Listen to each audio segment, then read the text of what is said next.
What's up? Ignore the voice crack. In today's video, I'm going to be explaining 5 backrooms levels that are simply too dangerous for you to be in because of their natural effects and their environmental dangers. These places have crazy lore, environments, and effects that are against human life, and even sometimes they have creatures that want to eat your fingers and your toes and everything else in between. You know the drill. If you want more long videos, please leave a like. For the old Brookster, I'd really appreciate it. Thank you all for watching, and let's check out these backrooms levels that have the deadliest environments, shall we?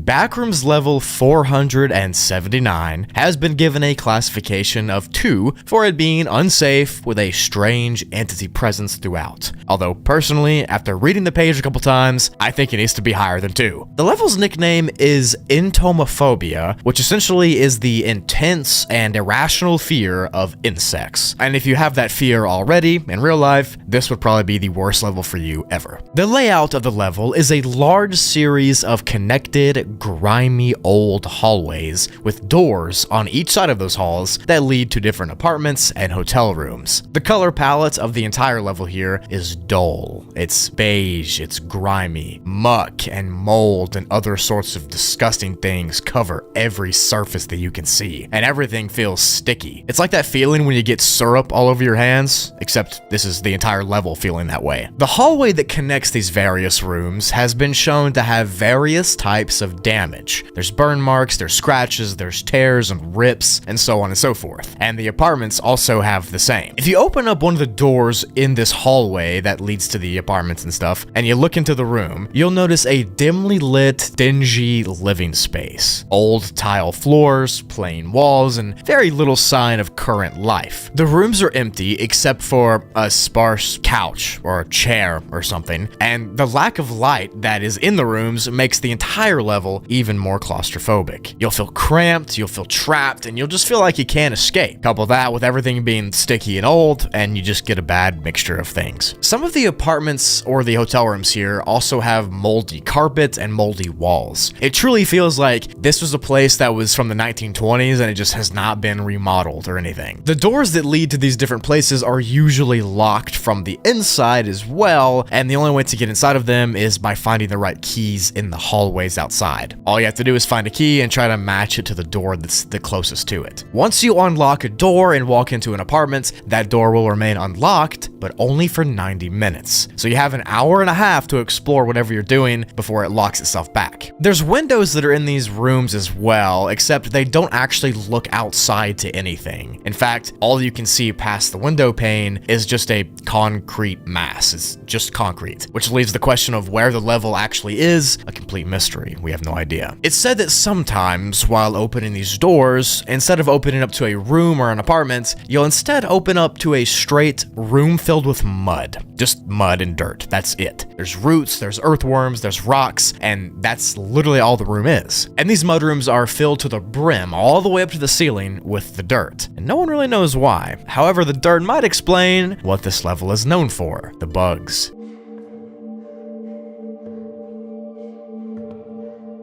When a wanderer stays inside of this level for at least about 5 minutes, they will begin to experience random itching throughout their entire body. It won't just be like a slight itch or scratch or whatever. You will feel like you need to claw through your skin to scratch the itch. Your skin will begin to tickle and crawl, and it'll feel like something's inside and under your skin running around. These itches will continue to happen every 3 minutes or so, and they've actually been known to have pretty catastrophic effects. If you can't control your itching and it just gets too much to deal with, your skin will begin to develop rashes and welts and boils and eczema, as well as a number of other skin infections will all pop up the longer you scratch the itch. And of course, the longer you do so, the longer you're in the level, the more you're going to want to scratch, but more on that later. Itchy skin is not the only danger that you're going to face in this level either, and it's also not the weirdest thing. Speaking of deadly environments, it's important that you don't go walking around smelling like one, which is why I personally love today's sponsor,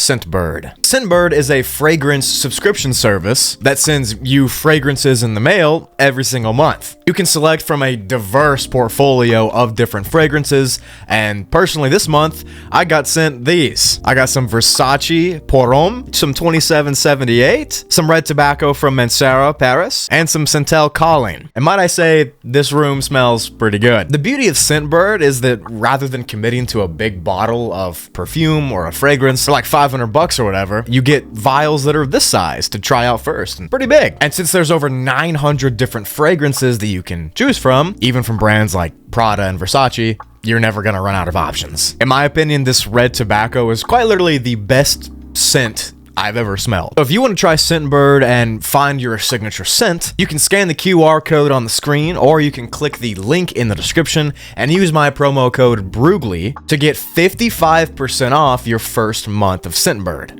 which means you're going to get your first fragrance for just $8. And then the next month's will only be $16.95, which is much cheaper than dropping $500 on a brand new bottle. Again, just by scanning the QR code on the screen or going to the top link in the description and using code BRUGLY at checkout, you can get 55% off your first month of Scentbird and get that first vial for $8. Thank you to Scentbird for sponsoring this video, and let's get back to these deadly backrooms levels, shall we?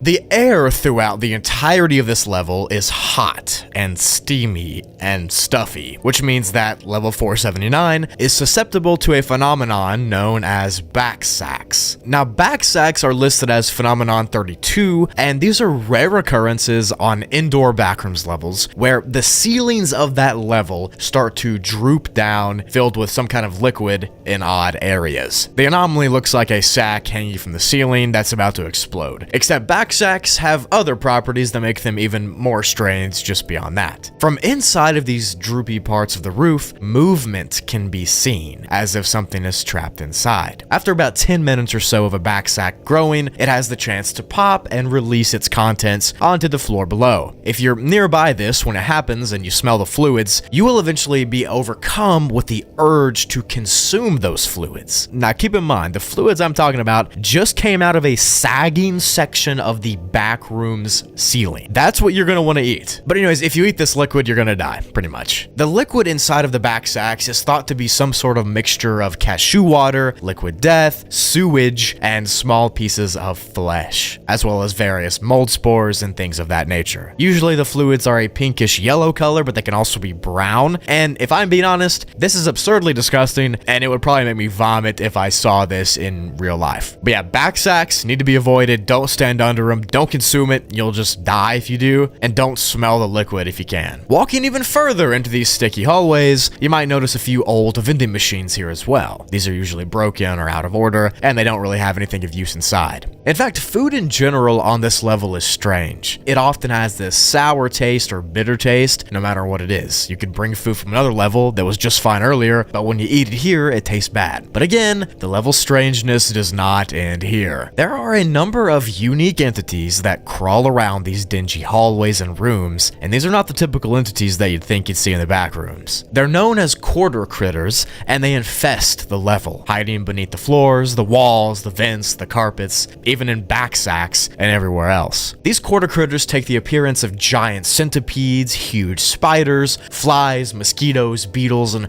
all sorts of insects like those that live here. And they thrive here due to the heat and the moisture and the humidity that are inside the halls here and the rooms. Every insect I just listed is large, and they're poisonous to a degree, and if you get bitten by any of them, you could suffer being paralyzed in whatever limb that got bit. But if you remember what I said earlier, just by being here and not interacting with the bugs at all or anything, your skin will become itchy and inflamed and full of rashes. And this will keep on progressing into more serious skin conditions the longer you stay. Plus, if you couple that with being eaten alive by the insects here, you can see where the danger of the level comes into play. And also, the back sack.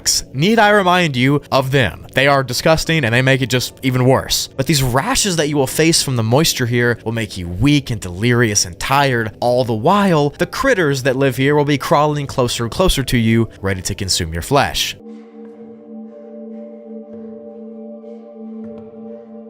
If for some reason you want to enter this level, and I don't know why you would, but you might be crazy or something, you can open a set of glass doors on level 577. It's easy enough to do, and whatever. But more importantly, if you get stuck here and you want to exit, you can no-clip through a back sack, which is disgusting, so don't do that. If you actually want to exit, you can no-clip through a pillar in one of the hallways or in one of the rooms, and you'll be sent to level 147. But now that you've heard the description of the level, you know why I said that it should be burnt down back in the intro. It's disgusting, I'm itchy just writing the script, and low-key, I kinda wanna not be here right now. But leave a like if you think you could survive it.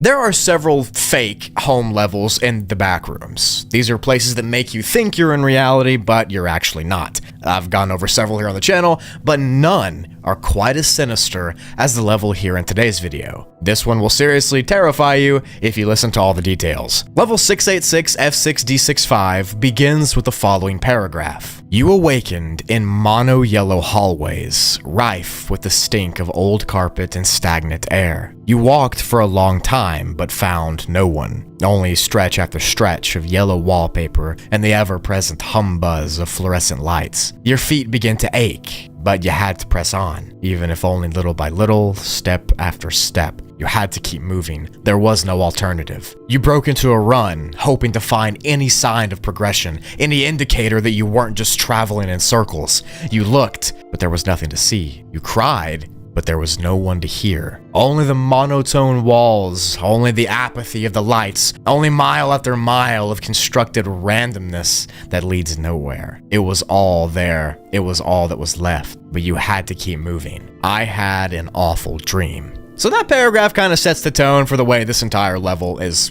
gonna go. That was pretty depressing, and yeah.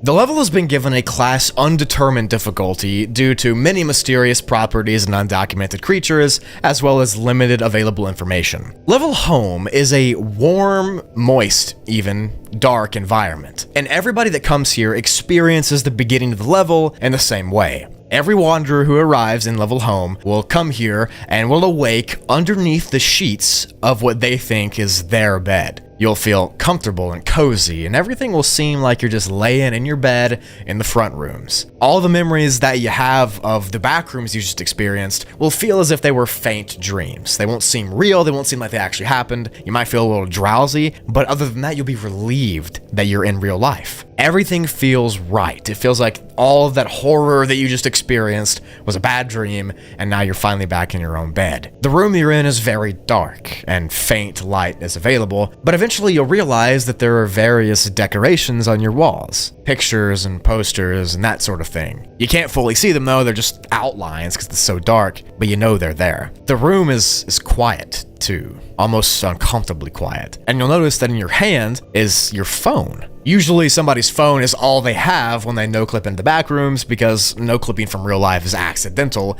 and what do you usually have on you? Your phone, and maybe your shoes and clothes. So far, you'll just be laying in this bed with your phone in your hand. As I said, the room and the entire level is so oppressively quiet that it's disconcerting. And here's what the levels page has to say about the room and what might be going through your mind when you wake up here. In the regrettable occurrence that you find yourself stranded within Level Home, it is essential to grasp the gravity of the situation and respond with prompt and judicious measures. A sudden urge besought you to check for gaps in the covers, but that would mean moving and potentially letting them know you're here. The breathing beside you has gone eerily quiet. Perhaps you should turn around and look behind you, but you can't. Begin by assessing your room. It is plausible you may still be in a state of drowsiness, yet it is important to identify anomalies present. Keep in mind that they may not always be immediately recognizable or conspicuous. Maintain vigilance for instances of distorted or unsettling imagery, objects positioned in atypical locations, and the presence of ocular manifestations where they are incongruous or deviate from expected anatomical placement. During the process of observing the aforementioned anomalies, it is advised to ascertain that they do not direct their gaze towards your own presence. So yeah, as you heard by that amazing description of what you should do when you get here, weird things are happening, weird things are making noises, you feel trapped beneath your covers, you don't want to look around, and you really shouldn't. But after all that happens, a cold rush will come over you, and then the page says this: despite appearances, you are not alone in there. You may perceive auditory stimuli resembling the voices of your parents within the confines of the room. Although it may provide a sense of reassurance, it is pertinent to note that such occurrences do not bear favorable implications or outcomes. So just like the page just said, at this point you're going to start hearing echoes of what you think are your parents' voices talking outside of your room. You might think that will calm you down, kind of bring you back to reality because your parents are talking. That makes you seem like you're in your own real life. But at this point, you'll begin to dive further into confusion when you realize that it's not your parents. What is around you will stop seeming like it's your room, and instead it'll be some kind of crazy lucid dream. It feels like you're in a place worse than your room. It doesn't look right, it doesn't feel right, it doesn't smell right, it's too dark, it's not your room. At this point, the level's darkness will become too much for people, and they'll try to scramble out of the sheets and look for a light switch or a door out of the room to escape. They feel trapped, all these noises and all that stuff, yada yada yada.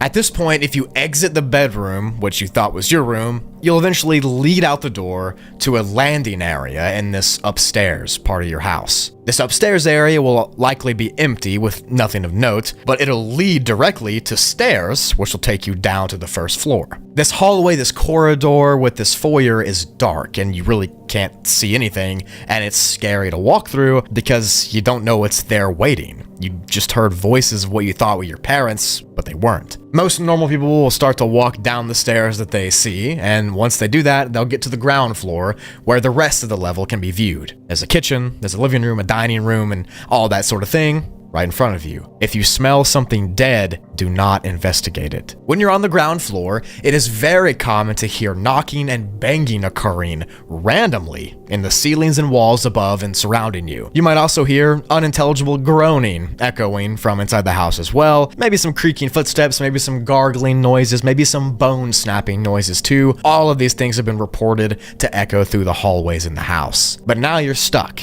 in this house that's not yours, in a backrooms level that you just thought was real life, but it's blatantly not, and you can't see anything that's making these noises. Shadows dashing in and out are common, and breathing sounds on your face and taps on your arms and legs have all been reported as well. But when you turn, nothing can be seen. Keep in mind, you still have your phone on you when you get down here if you carried it with you, and once you get into the living room area, you'll realize how dead you are. Because on your phone, an error code will pop up directly on your home screen that says, "Message unsuccessful. Encountered error code 686F6D65. Please see your network distributor for more information." And it's after this last error code that you know you will die. Because after that message pops up, you're essentially trapped in this hellish alternative version of your house forever, with no hope of escape. And whatever is inside the walls and the vents, and whatever was in the sheets with you, and whatever's breathing down your neck will be your only company.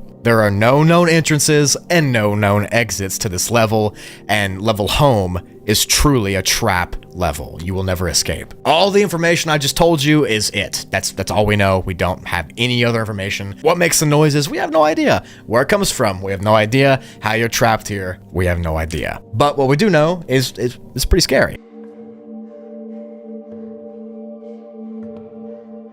Level square root of -1, aka level J, there's many names for this place, has been allotted a class undetermined difficulty because of how vastly unexplored and unknown it is. The entire level and the entire expanse is shrouded in mystery, and it's less of a level and more of an overarching name for these wastelands that exist past the backrooms that we know. If you do the square root of -1 in a calculator and you press enter, what you'll get is an error sign, and that being the name of this level perfectly fits with it, in my opinion. It's the exact perfect name to exemplify what this level stands for. The level looks to be a limitless, immeasurably large black sand desert. The sky is in a perpetual midnight state as well, but there are no stars, no planets, and nothing else of note inside of it. A thick white fog rolls over the black sand dunes here, which, along with the rest of the level, feels very cold to to the touch. Now, even though above this sand there is a pitch black sky, and the sand itself is also black, wanderers still can see somehow. Although it is unknown how that works, there is light coming from somewhere, even though you can't see it. The black sand dunes expand out in all directions, and these dunes can be anywhere from a few meters tall to several kilometers tall, depending on where you go. The strange thing about these outer wastes is that it is unknown how they were formed or why they were formed, but a couple theories exist that might explain it. One of the theories is that these dunes on the outskirts of the backrooms is all that remains of ancient levels and ancient structures, even cities, that over the past eons of existence have worn down slowly and slowly into these sand dunes. Another theory is that the outer waste level is just a different planet in our reality. We just don't know for certain. Sandstorms are pretty common inside of these wastelands as well, due to the variable winds that exist here. When a sandstorm does happen, the affected area will be shadowed in that black sand, and whatever light is normally happening here will cease to happen, and it'll be pitch black. No life can exist inside of this level, apart from the wanderers or entities that accidentally get sent here. There are no resources, like food or water or anything useful. Nothing grows organically in this sea of sand. There is nothing here at all. Whatever once lived here, though, has rotted away over the millennia. And whatever arrives here in the modern day will do the same if they're not careful.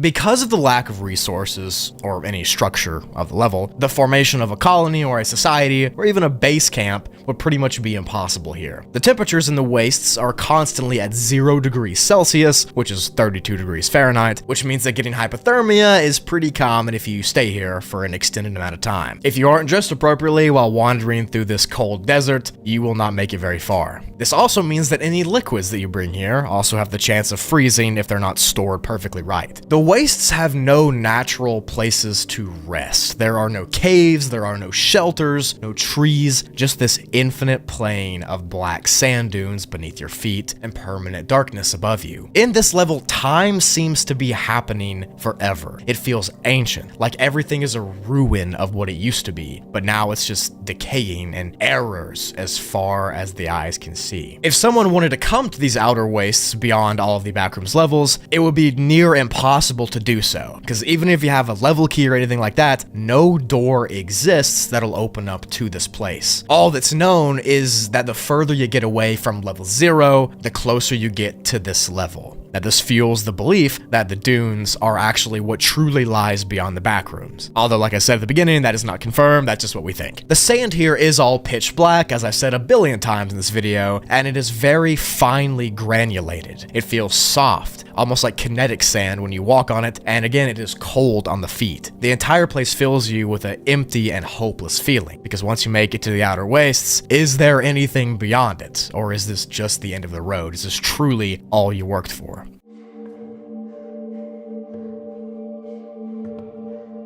If for some reason you want to enter the outer wastes and explore whatever might be out there, we don't know what's out there, but we can assume it's not good. But if you want to come here, you cannot do it by your choice. It's extremely hard to arrive here, and oftentimes you can't even choose when it happens. Some people say that you can no-clip after you derail while no-clipping, which means that you're doing a regular no-clip, something goes wrong, and you end up here. That's what derailing is. But again, we don't know if that's true. Some also say that you can no-clip into the vacuum of the void level and get here too. But again, we have no idea. All we know is that your chances to do so increase the further you get away from the beginning of the backrooms. So if you were in level 1000, you'd be way more likely to come here than if you were in level 11. Something that might be even more dangerous than just being stuck here is trying to escape what the wastes have to offer. Because escaping the level is just about as difficult as getting into it. The only way you can do so is by trying to no-clip, but usually when people do that, they just fall into the black sea of sand below in a different part of it. But somehow if you do manage to get out, you will likely be sent back to the void, which again is an entirely different fate, and you're probably gonna die there too. So you're kind of just out of luck, to be honest. Level error perfectly encapsulates the backrooms. backrooms and the hopelessness that comes along with it. If you were actually stuck inside of the liminal hallways and all of the levels that I talk about, and you made it through hundreds and hundreds of them, dodging entity attacks and surviving these crazy levels, and you did all that with the hopes that one day you'll be lucky enough to glitch back to reality, only to end up here in level error, the outer wastes beyond the backrooms. Imagine how helpless and gut-wrenched you must feel if that would happen to you. To know that all of that work you did was pretty much for nothing, because you'll just end up in a desert to spend your final days of reality. It's perfectly horrific if you ask me, and I truly believe it is horrifying to think what lies beyond these outer wastes.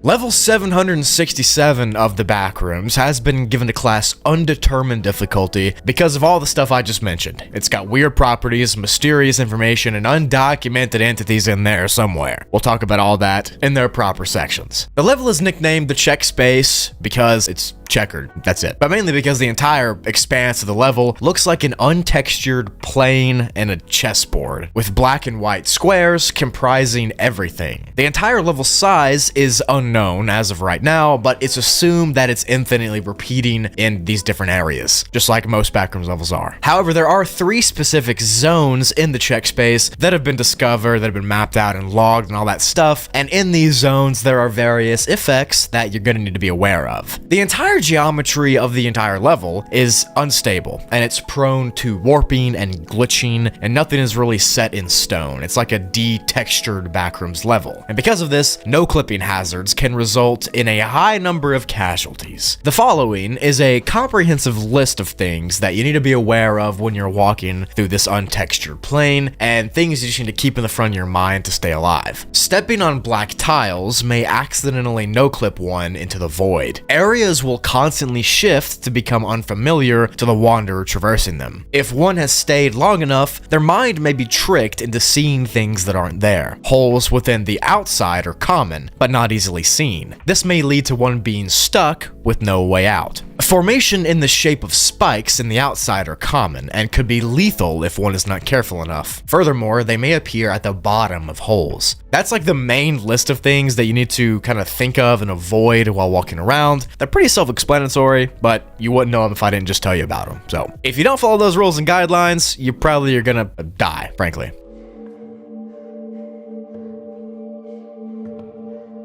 But now that you've heard those, let's go ahead and get into the 3 specific zones I mentioned earlier: the inside, the outside, and the palace. The inside is the first part of the check space that you'll encounter. There are no entities in this area, which is nice, and the hazards that I just talked about are less likely to happen here. The inside usually appears inside, of course, and it takes the appearance of rooms and hallways and houses, kinda, that have these checkered floors. The flooring is a tile-like material, and it is cool to the touch. While exploring the inside, you might encounter several pieces of furniture or different rooms or things like that, but other than that, there's really not much to note. It's kind of just empty houses with checkered floors. The inside is, of course, the safest part. After walking through the inside, the only place that you can logically be led to is the outside. The outside is the area which is probably one of the most dangerous ones, known specifically for its dangerous layout and effects. The area takes the appearance of a large open expanse and cavern area with huge tall rooms. There are strange shapes and artifacts and glitched areas that take the form of cones and spikes and other geometric shapes. These can be very dangerous because, like I said earlier, you can fall through some of the tiles and end up below you on top of a spike, meaning you'll get stabbed in half. The outside areas are very expansive and they're easy to get lost in. Remember, the floors are unstable, they can lead you to falling through, and there's also floors beneath and above these floors. So it's kind of like an infinite Rubik's Cube that can get twisted around. The black tiles in this area of the check space have a high probability of leading directly to the void, which of course you don't want to go to. So it's in your best interest to avoid them and try to jump from white tile to white tile. It's also important to conserve your no clips while you're in the outside, because if you no clip excessively, you might get stuck in a dead end area or get stuck inside of one of the fragmented glitches, which again, you don't want to do. The outside of the check space is where you're going to interact with your first entity here, which again I'll touch on in the entity section. Hold your horses, but just know that they'll be here. The last zone that is beyond the outside that is known as the Palace. And this area sort of looks like the outside, but it has more of a royal castle palace theme. There are huge pillars and grand hallways and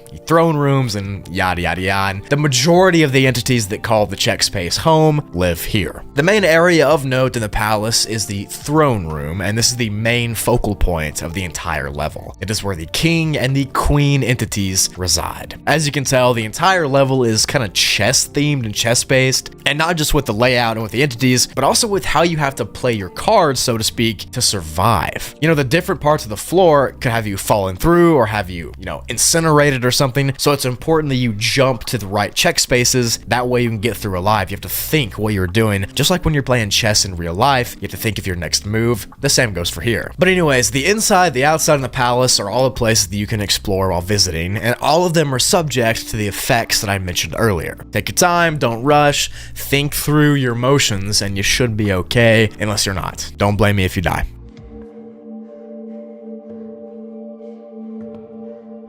The main creatures of this level are tall, and they look to be chess pieces kind of anthropomorphized into more human forms. They're usually black and white in coloring, and the entities are pawns, knights, bishops, rooks, queen, and the king. Of course, from chess pieces in real life. The pawns are the most common entity here. You're likely to meet them while exploring the outside. Right before you get into the palace, they're kind of just out there, and they appear to be the size of a regular adult human. They're aggressive if approached, but they can only move and attack you on the diagonal squares, just like in real life chess. So if you avoid kind of approaching and scaring them, you can evade them easily. Knights are usually kind of above average in height compared to most people, and they're about 10 feet tall at the max. These ones are usually found at the entrances of the outside and the entrances of the palace, kind of guarding both areas, and of course they can move much more than pawns can. Because of this, it's really hard to get past them if you don't think. Again, you have to constantly think, but if you don't do that, you're gonna get outsmarted. You cannot kill or neutralize a knight,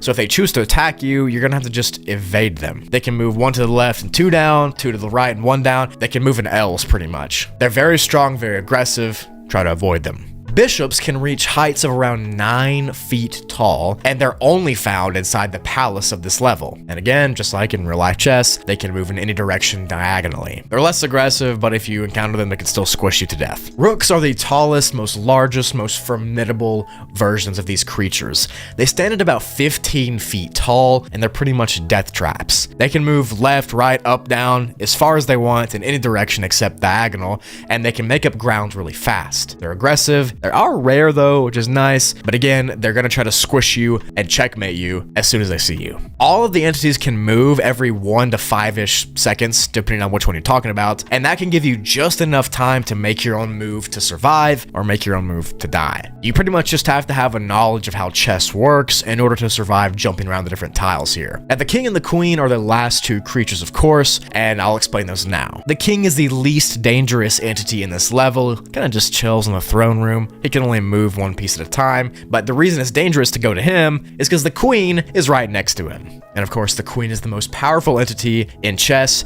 and in this level. In the backrooms here, she is about 10 feet tall in height, and she protects the king at all cost. She can move any square, anytime, at any place. And if she feels threatened, then you're probably gonna die. If you've ever seen Harry Potter with the chess scene in that one, this is exactly how the level is, but on a way bigger scale. These giant stone-like entities are moving around, playing chess, and they'll squish you or checkmate you if they perceive you as a threat.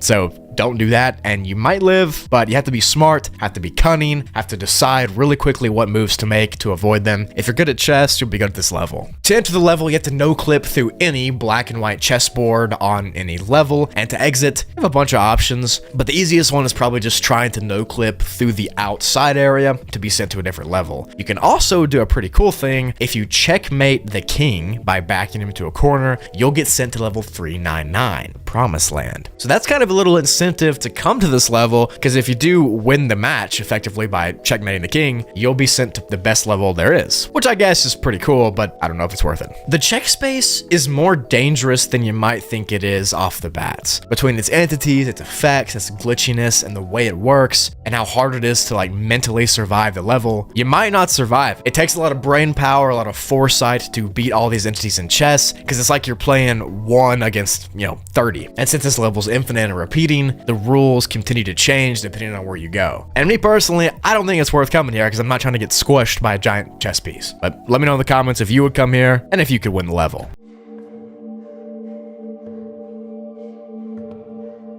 The Call is an anonymous level documented over on the Backrooms fandom. It's been given a threat index difficulty of class 5 because the entire place is unsafe and not stable, and also ring. I don't know what that means, but you will soon. The level's appearance is nothing crazy. It looks to be a regular 2-storied house with a main floor and a small basement. The house has the design of one from the USA in the early 2000s. So there's these light honey oak cabinets, beige walls, and multiple walls connecting different rooms. The house seems clean, like it was recently vacuumed and just kind of cleaned fully and wiped down. Which, by the way, all of you watching this video, I want you to click off right now and go clean your room. I know it's disgusting. But anyways, back to the video. This entire house not only feels clean, but it also has the strong smell of a lavender scent. And this fills and permeates the air in every single room of the house. Outside of the house, it is constantly raining. Light drizzles to heavy downpours, it really does not matter. It's always raining from the sky. The windows that look outside to that area are dark, and what you can see if you can manage to squint out and look is a very dark, poorly lit suburban street with no road signs or anything that could tell you where you're at. It just looks like a neighborhood street. Additionally, the windows and the doors of the house can actually open up to look outside to that street and stuff, but you cannot walk or climb through those thresholds. It's like there's an invisible barrier that keeps you inside. Kind of like the border of the old Minecraft worlds back in the alpha versions. So even though you can see the outside and you can feel the cool mist from when you open the door or the window, you can't explore any further. But despite the fact that it's pitch black outside and it's raining and it's pretty cramped inside, the house actually resonates a sense of comfort and a sense of warmth to every single person who comes here. It's kind of like the level forcefully injects people that do come here with happiness. Because even though you do feel happy and safe and calm when you're inside of this house, it doesn't seem natural. It seems fake and it seems forced. The layout of the house is simple. Like I said, it is a small 2-story house with a very tiny basement as the second floor. The upstairs is a very tight living room that leads to the kitchen and dining room area, and across from this is a skinny dark hallway that leads to 2 different bedrooms. The lights inside the house are never on, and if they are, they kind of just dimly light up their surroundings. They don't really help. So in order to see anything here, you're going to want to bring your own flashlight. In that small little hallway is a door that opens up to a staircase, which leads down to the basement. But the basement, you don't want to go there. Just don't. But I'm sure you're asking yourself, why has this level been given a class 5 threat index when it just seems like a really nice little house? Nothing too bad about it, right? Well, that's because of the effect that is about to occur right now. Approximately 10 minutes after being sent to this level and exploring around what you see, a landline telephone will appear and begin to ring. This phone looks like one of those old generic ones that are attached to the walls back from the early 2000s. I'm assuming y'all remember that. And this phone can appear pretty much anywhere inside the house, but it usually shows up in the living room, the kitchen, or the basement. No matter where it's at, you can hear the ringing because it's constant and it doesn't stop. It is important to note that this phone does not appear at all until after that 10-minute period. So when it does show up, it'll definitely seem out of place.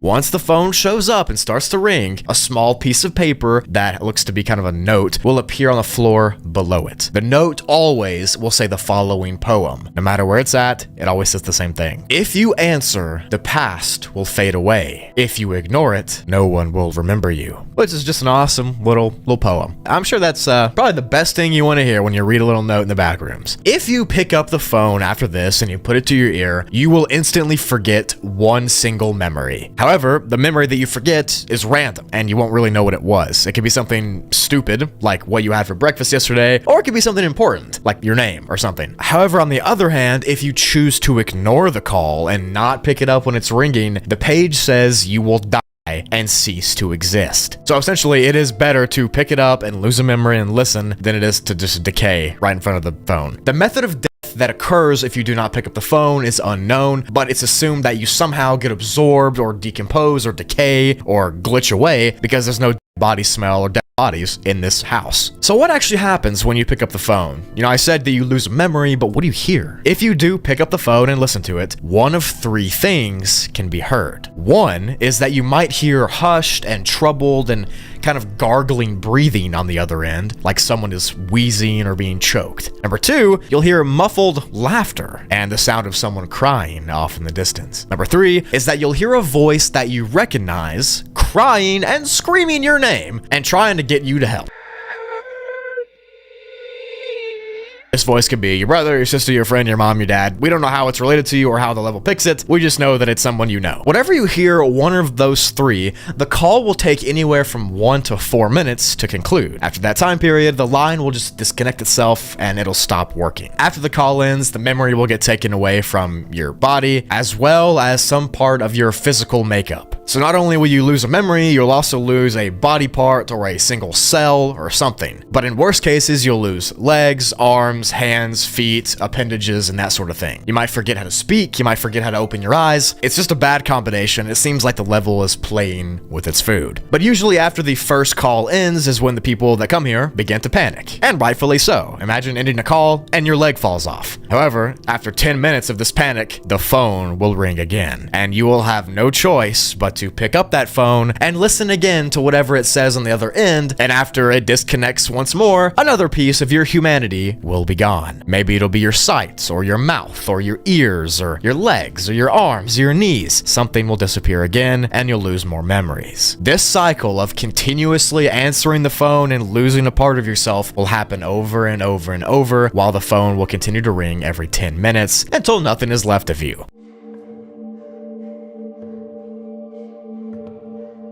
The only entity inside this level that's even an entity is the phone. There's no other creatures here. Information about this phone is scarce because of how hard it is to enter the level, but talking into the telephone doesn't seem to result in any knowledge. Nothing really happens. The phone won't answer questions. It won't give you information on who's making the noises behind it. All you can hear is the soft whimpering sounds that I mentioned earlier. To enter this level, you can do so by accidentally no-clipping, which is nearly impossible, and if it happens and you get sent here, your luck is terrible, and I don't know what else to tell you. And to exit, there is only one way out. You can try to repeatedly jump through the open window in the level to get to that outside area, and eventually if you do, you'll be lucky enough to get outside, and you can walk through there to get to level 9, level 85, or level 560. However, this is seemingly random, and it needs to occur before the phone starts ringing, or you will not make it out in one piece. Because everything happens in 10-minute intervals here, you gotta try that first 10 minutes as hard as you can before you start losing memories and body parts. This level is yet another hellish trap level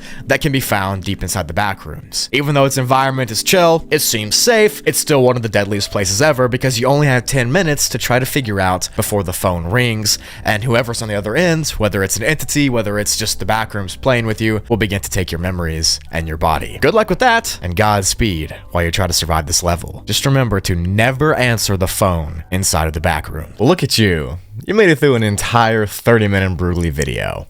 Thanks for watching till the end, by the way. Remember to go check out today's sponsor, Scentbird, and use code Brutally at checkout. If you want to get 55% off your first month of Scentbird, that's just $8 for your first scent. Thank you to Scentbird for sponsoring the video, and thank you all for watching it. Hopefully you did enjoy. Leave a like if you do want more long videos. I know you all really love them. I'm trying to figure out ways to get them out more, produce them better, and more often. Leave a comment below if you have any suggestions on videos I should make, and while you're down there, check out my other channel, Spoogly, where I upload about 2 times a month, long-form documentaries that I edit and research and do all that stuff myself. Thank you all so much for the support over there. It's going kind of crazy, low-key. But anyways, without more talking, I'm going to end off the video here. I'll see you all whenever I see you next. Bye!